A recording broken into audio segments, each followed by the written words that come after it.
Now, after this incident, your department issued a statement that said the officer's conduct in this video is unacceptable and beneath the men and women of ICE.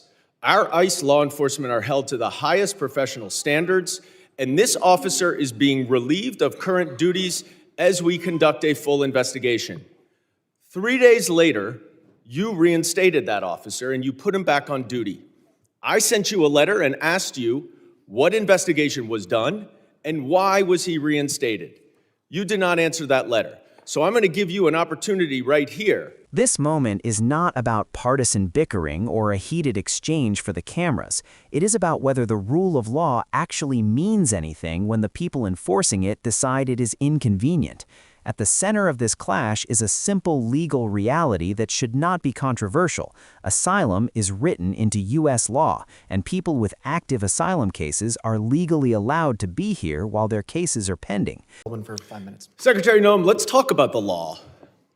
Do you agree that asylum is a lawful pathway to immigrate to this country? Yes or no? There's an asylum program, yes, in place. All right. So immigrants then with ongoing asylum applications are legally in this country, correct?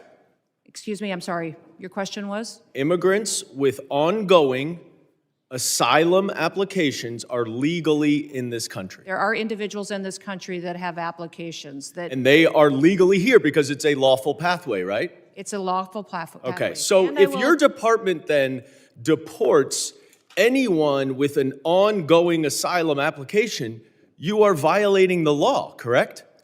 Joe Biden left us with... I'm not asking about Joe Biden. I'm asking you a specific question. If your department deports anyone with an ongoing asylum application, you are violating the law. Is that correct? It was greatly violated when they allowed I'm asking you. people to come I'm in and asking you. granted asylum applications. Why are you filibustering? Why can't you answer the question? It's a simple question. Your president If your department and your secretary deports did not anyone follow the law with an ongoing asylum application, you are violating the law. Isn't that correct? The asylum program was broken under the last... Mr. Chairman, I will reclaim my time. She's not answering the question. But the obvious answer is that, yes, if you follow a lawful pathway, asylum is a lawful pathway, if you have an open asylum case, you are here lawfully. But the problem that we are seeing around the country is that you are not following the law. Don't tell us to change the law. If you don't like the asylum system, you change the asylum law. Bring it to us. We'll work with you. I think it needs to be changed. But you can't just decide that you're not going to follow the law, and asylum is a law, and deport people who have ongoing applications. Unfortunately, that is exactly what's happening. It's happening across the street from my office right in New York City. Numerous, thousands of people who have come to court appearances, have left them with open asylum applications, have been arrested. And then they've been shipped off and many deported. In September, one applicant was ripped away from his wife and small children after such a court appearance. And then this happened to his wife. Please play the video. No, it's not. It's not this one. All right, it's not this video. Here it is. I'm yours. Come on, man.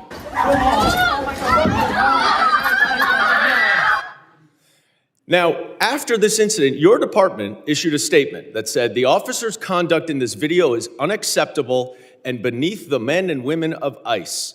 Our ICE law enforcement are held to the highest professional standards, and this officer is being relieved of current duties as we conduct a full investigation. 3 days later, you reinstated that officer and you put him back on duty. I sent you a letter and asked you what investigation was done and why was he reinstated. You did not answer that letter. So I'm going to give you an opportunity right here to explain to me that if that officer's conduct was, quote, beneath the men and women of ICE, unquote, why did you reinstate him? Sir, that investigation was completed. I can give you that investigation and the information that you would like. This is Well, I wrote you 2 months ago. Why haven't you given it to me yet? I'm actually surprised that you haven't gotten it. I'm going to ask my staff about that. Well, you because shouldn't I be have surprised responded because generally to speaking, you hundreds do and not hundreds, if respond not to thousands us. of your letters. Now, the other problem that we are Mayorkas, when he had seeing this all job, over didn't the respond to country letters for years. is that your officers are wearing masks, are dressed in plain clothes, often going around without identification. All of our officers are And identified. I'm not asking a question. I introduced the No Secret Police Act to stop this. And we now have 113 co-sponsors so that they will not be masked and that they will identify themselves. Now, you say all of them are identifying themselves. That is not the case because last month in New York City again, the NYPD officers were injured by your masked, plainclothes ICE officers after they were called from 911 as residents witnessed your officers pulling individuals out of their vehicles and chasing them down the street. I also asked you what happened there. How were the NYPD officers injured by your officers? And you didn't respond. What's the answer? Sir, our individual Gentleman's officers time are is identified. time has expired. I yield I back. recognize gentleman from Texas, Mr. Gonzalez, 5 minutes. When government officials dodge that fact, it raises alarms far beyond immigration politics. If you care about accountability and the law applying to everyone, make sure you subscribe. What you are really seeing here is a refusal to give a straight answer to a yes or no legal question. That matters because law enforcement power only works in a democracy when it is constrained by clear rules. If an agency can deport people who are legally present under an active asylum application, then legality becomes optional and enforcement turns into raw power. That should scare conservatives, liberals, and independents alike, because once the law becomes flexible for one group, it becomes flexible for everyone. Stay informed and subscribe. The deeper issue is not whether the asylum system is perfect. Most serious people agree it is strained and outdated. The issue is that frustration with a law does not give the executive branch permission to ignore it. In a constitutional system, if you dislike a law, you change it through Congress. You do not enforce it selectively or pretend it says something else. When officials blur that line, they undermine the very legitimacy of the agencies they lead. If this kind of accountability matters to you, subscribe. What makes this even more disturbing is the real-world impact. People with open asylum cases are showing up to court as required, doing exactly what the law tells them to do, and then being detained or deported anyway. That sends a chilling message. Following the rules will not protect you. Once that trust is broken, the entire legal process collapses because compliance depends on people believing the system is fair. If you want clear-eyed analysis like this, subscribe. Then there is the issue of enforcement conduct. Masked, plainclothes officers without clear identification erode public trust and create chaos, especially in dense cities. When residents cannot tell whether someone is a legitimate officer or a criminal, public safety suffers. It is not anti-law enforcement to demand transparency. In fact, it protects real officers by ensuring the public knows who they are and why they are acting. For more grounded takes on power and accountability, subscribe. The incident involving an officer being publicly condemned and then quietly reinstated without explanation is another red flag.